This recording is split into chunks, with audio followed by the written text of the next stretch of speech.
विषय वस्तु है भारत के संदर्भ में अंग्रेजों के प्रमुख प्रतिद्वंदी, यूरोपीय शक्तियां, मुगल बादशाह व क्षेत्रीय शक्तियां, भारत की सीमावर्ती शक्तियां।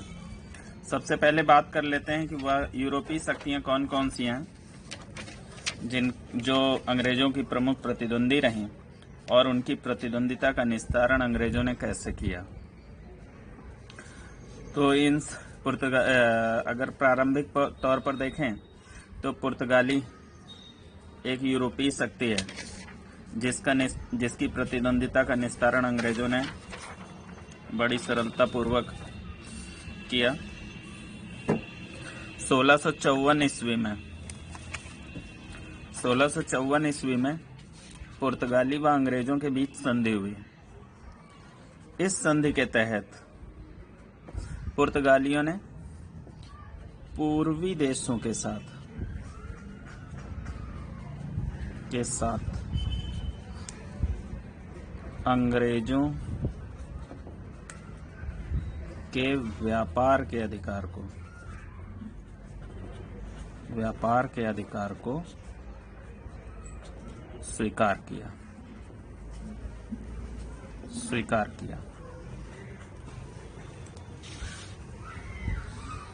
1661 में पुर्तगाली राजकुमारी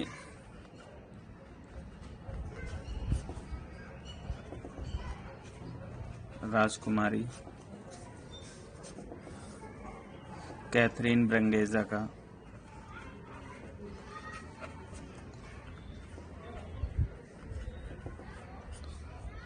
का विवाह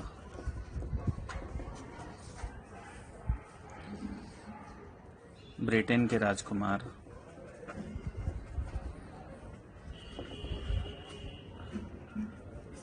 चार्ल्स से हुआ।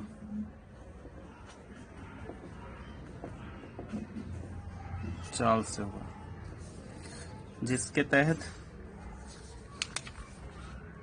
अगर देखें तो एक तो बम्बई अंग्रेजों को मिला, बम्बई अंग्रेजों को प्राप्त हुआ। साथ ही साथ पुर्तगालियों ने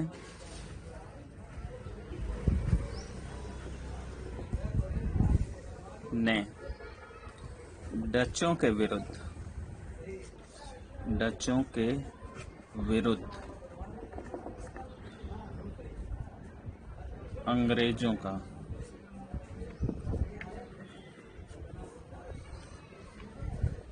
सहयोग देने का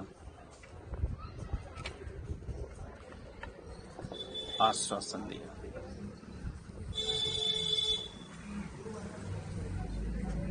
तो इस प्रकार हम कह सकते हैं कि पुर्तगाली अब भारत में अंग्रेजों के प्रतिद्वंदी नहीं रहे।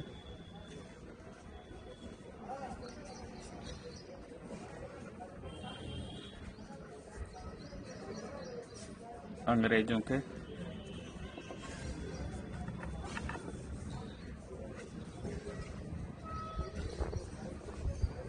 नहीं रहे। पुर्तगाली अब अंग्रेजों के भारत में प्रतिद्वंदी नहीं रहे। अब दूसरी शक्ति है डच। ये अंग्रेजों के प्रमुख प्रतिद्वंदियों में से थे। डचों के संदर्भ में देख लेते हैं।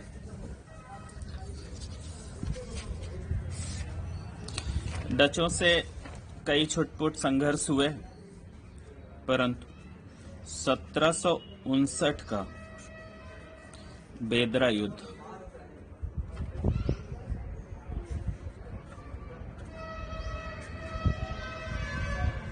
डच और अंग्रेजों के बीच लड़ा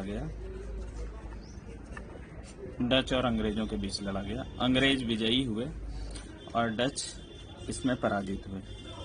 इस पराजय ने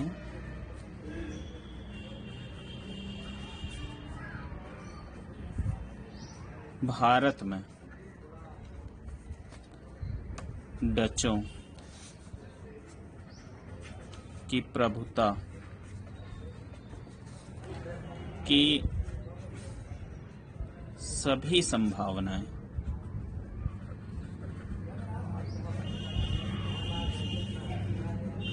नष्ट कर दे।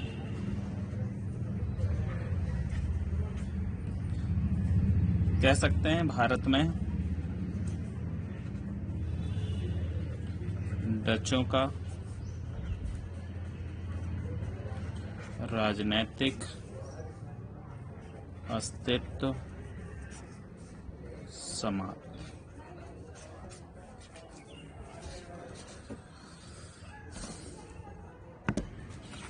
अब अगली यूरोपीय शक्ति डेन के संदर्भ में बात कर लेते हैं। डेन के बारे में बात कर लेते हैं। डेन डेनमार्क के रहने वाले, यूरोप का एक राष्ट्र है डेनमार्क। डेन वहां के निवासी हैं।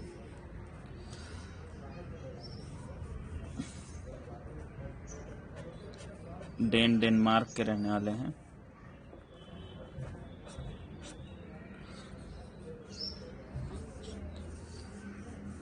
यह 1616 ईस्वी में भारत आए। उद्देश्य था इनका व्यापार करना। उद्देश्य व्यापार करना था। 1620 ईस्वी में इन्होंने ट्रैंकोबार में, ये तंजौर में है, तंजौर तमिलनाडु, ट्रैंकोबार में अपनी पहली कोठी खोली।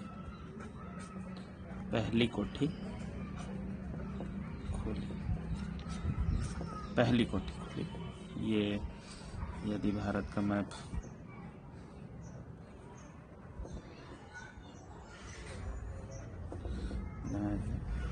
तो यहाँ पर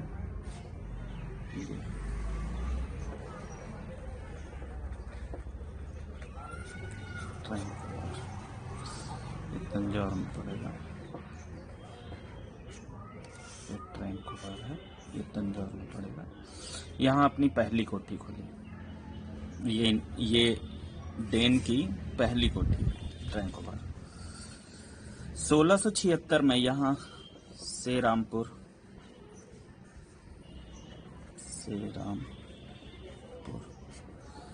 1676 में, ये थी 1620 में। सेरामपुर में, ये बंगाल में पड़ेगा। यहाँ अपनी दूसरी कोठी खोली।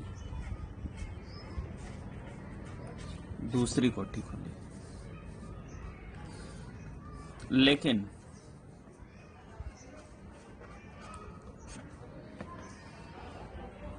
अंग्रेजी प्रतिद्वंदिता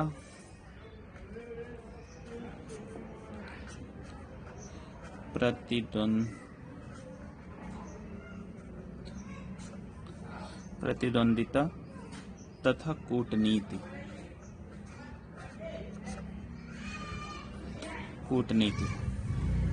के कारण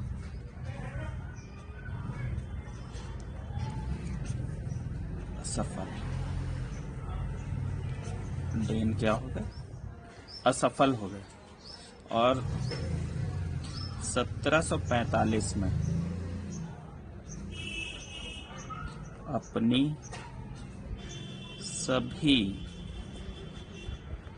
भारतीय फैक्ट्रियां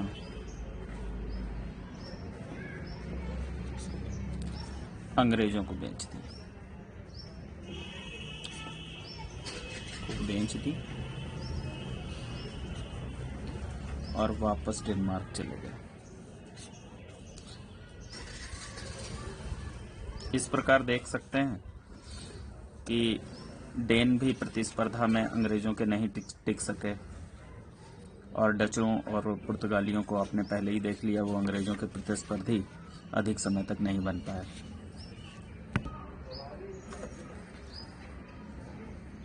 अंग्रेजों की प्रमुख प्रतिद्वंदी यूरोपीय कंपनी भारत में फ्रांसीसी है, और फ्रांसीसी कंपनी का भारत में आगमन कब हुआ और किस प्रकार इनकी कोठियां कहां कहां विकसित हुई या फैक्ट्रियां कहां कहां विकसित हुई, इस संदर्भ में बात कर लेते हैं।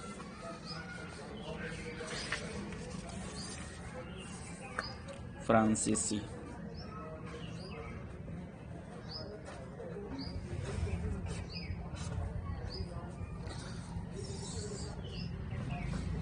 यह देश फ्रांस है। यहाँ के सम्राट लुई 14वां, इनका टाइम पीरियड है 1643 से 1715 ईस्वी।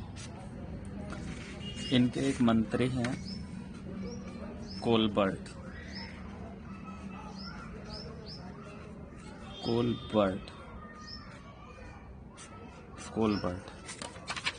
इनके प्रयासों से, कोलबर्ट के प्रयासों से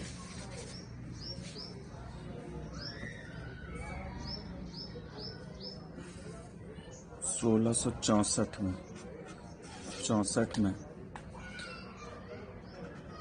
कंपनी द इंडस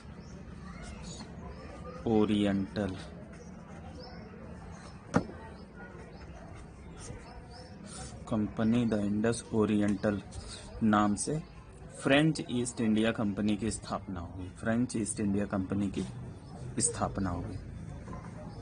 1667 में फ्रांसिस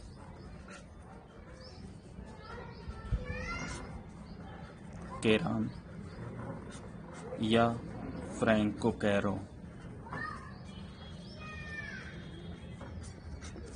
की अध्यक्षता में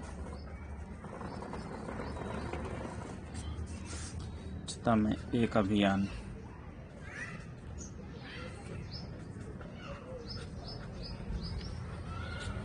भारत आया।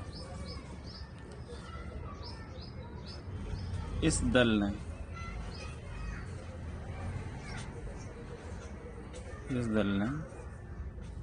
1668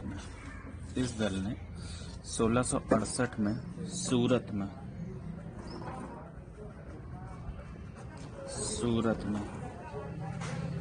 पहली फ्रांसीसी फैक्ट्री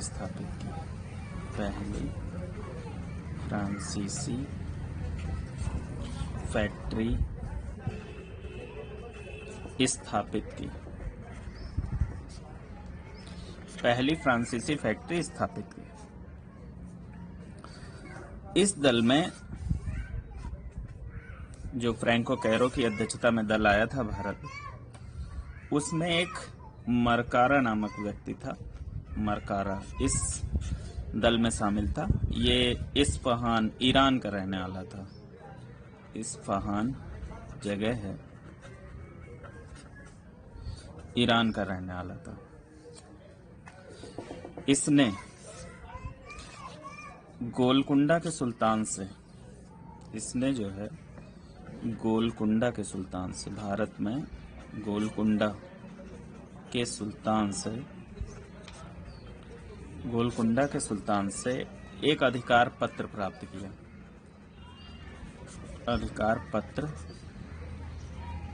किया, जिसके तहत मसूलीपट्टनम में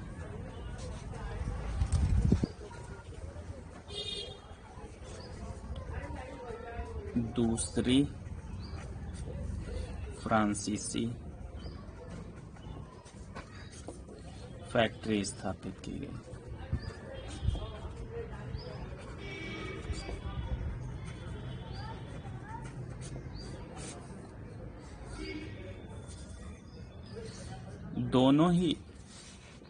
इन दोनों ही कोठियों की जिम्मेदारी, जो एक सूरत में और एक मसूलीपट्टनम, दोनों की जिम्मेदारी दोनों ही बस्तियों की जिम्मेदारी जो है, दोनों ही कोठियों की जिम्मेदारी फ्रांसिस मार्टिन को सौंपी गई। फ्रांसिस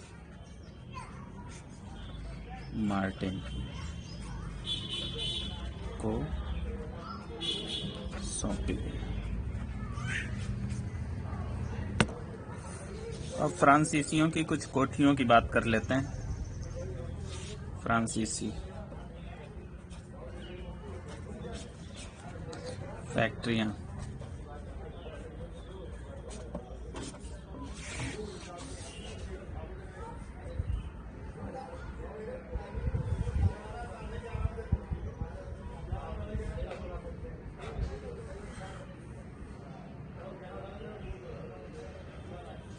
कुछ फ्रांसीसी फैक्ट्रियों की बात कर लेते हैं। जैसे आपने अभी देखा 1668 में सूरत में 1668 में फैक्ट्री स्थापित, और फिर उसी के बाद 1669 में मसूलीपट्टनम में,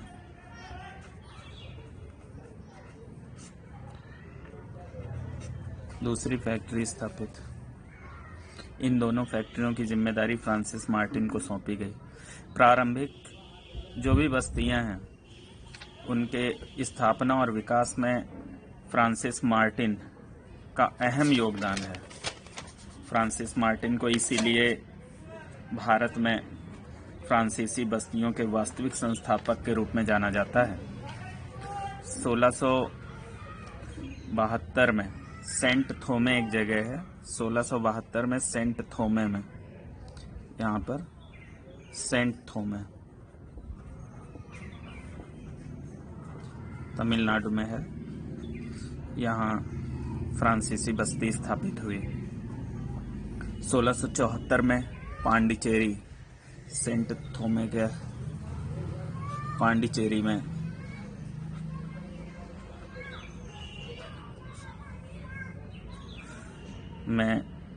फ्रांसीसी बस्ती स्थापित हुई। यहाँ जो किलाबंद कोठी है उसे फोर्ट लुई कहा जाता है।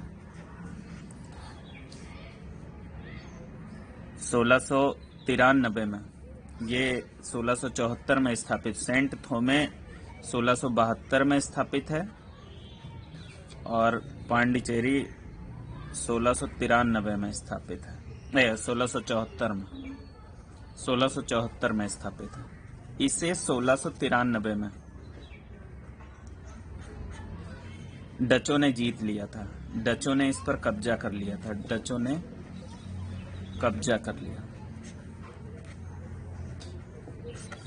परंतु रिजविक की संधि से 1697 में रिजविक की संधि से पुनः पांडिचेरी फ्रांसीसियों को मिल गई। रिजविक संधि से पुनः फ्रांसीसियों को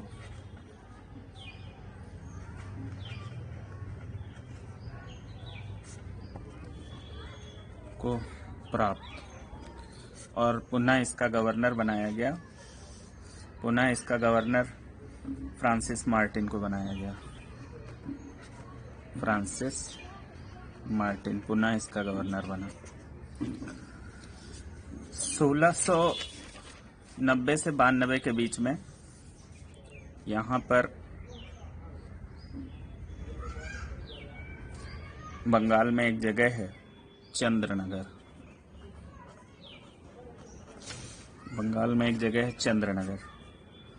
इस समय बंगाल का सूबेदार शाइस्ता खां था। उससे भूमि प्राप्त करके 1690 से 92 में यहाँ पर फ्रांसीसी फैक्ट्री स्थापित हुई।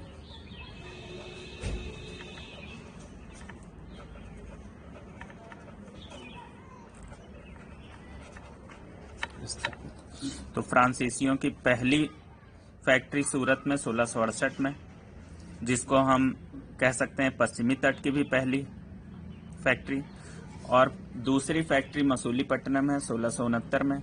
इसे पूर्वी तट की पहली फैक्ट्री कह सकते हैं। पांडिचेरी की फैक्ट्री फ्रांसीसियों की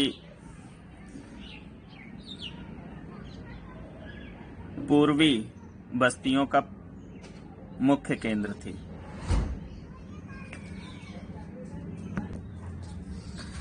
1706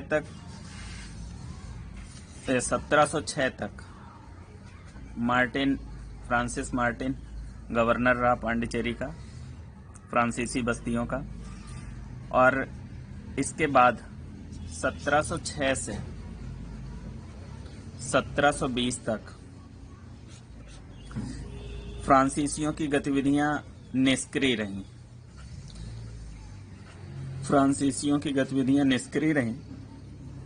1720 में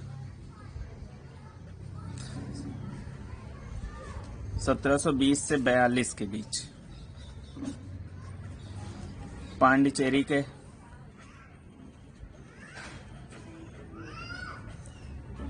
नए फ्रांसीसी गवर्नर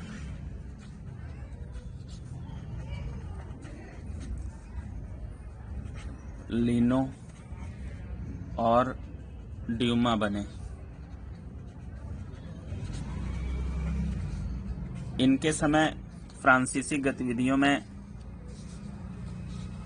तीव्रता आई और अनेक फ्रांसीसी कोठियां स्थापित हुई पूर्वी क्षेत्रों में, जैसे 1721 में मॉरिशस में, 1724 में माहे, यहाँ जगह है, 1724 में माहे में फ्रांसीसी फैक्ट्री की स्थापना हुई। 1739 में कराईकल में फ्रांसीसी बस्ती की स्थापना हुई। फ्रांसीसियों का प्रारंभिक उद्देश्य, फ्रांसीसी कंपनी का प्रारंभिक उद्देश्य व्यापार करना था। प्रारंभिक उद्देश्य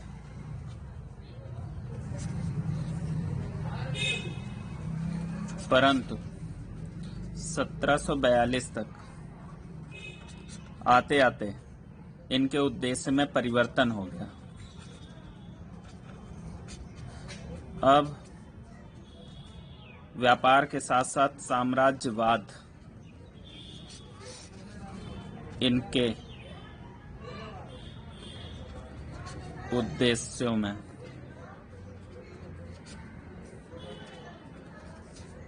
प्रमुखता के साथ शामिल है।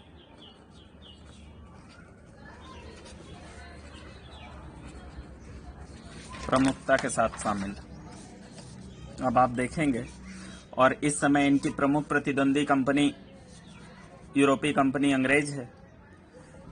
तो 1742 के बाद से आंग्ल फ्रांसीसी संघर्ष प्रारंभ हो जाएगा। आंग्ल फ्रांसीसी संघर्ष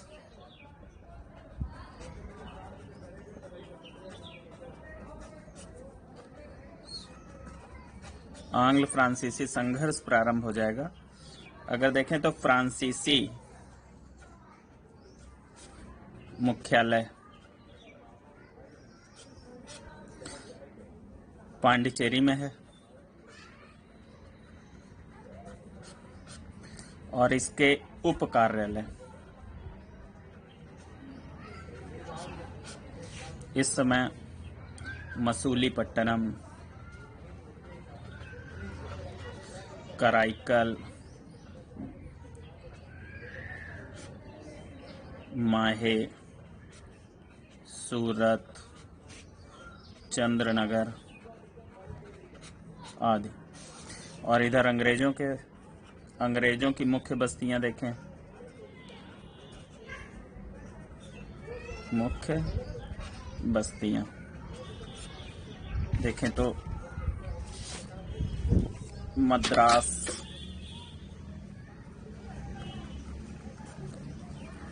बम्बई, कलकत्ता और इसके साथ साथ अनेक उप कार्यालय हैं। अब इन दोनों के बीच संघर्ष, फ्रांसीसी और अंग्रेजों के बीच संघर्ष, और यह संघर्ष प्रारंभ कर्नाटक में। तो आंग्ल और फ्रांसीसी संघर्ष को कर्नाटक युद्धों के रूप में देखा जाएगा। कर्नाटक युद्ध 3 युद्धों में। यूरोप में भी अंग्रेज और फ्रांसीसी आमने सामने, तो जब भी यूरोप में युद्ध जैसी स्थिति बनती तो उसी के अनुकरण में वैसी ही स्थिति भारत में उत्पन्न हो जाती। तो इस प्रकार आंग्ल फ्रांसीसी संघर्ष के रूप में कर्नाटक युद्ध अगले टॉपिक में कवर करेंगे हम लोग।